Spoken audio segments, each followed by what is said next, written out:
কষ্টের যেভাবে কুরবানিটা দেওয়া লাগবে।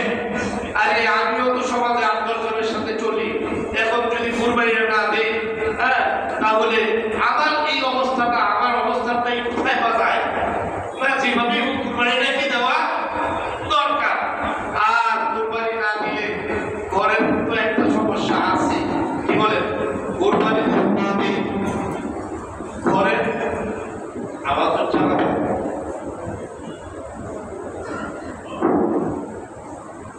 কোরবানি যদি না দেয় তাহলে পরে ঘরের ভিতরের যে পেরা, কি বলে, এই পেরা সহ্য করা তো বড় কঠিন কাজ, এই পেরাটা সহ্য করা বড় কঠিন কাজ।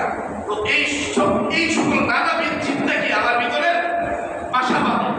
ও ভাই, হয় কি হয় না? হয় না? আপনাদের হয় না? আপনাদের হয়? যদি হয় বলতে সমস্যা কোথায়? এটা ঠিক করবো আমরা, এই জন্যই তো বসলাম।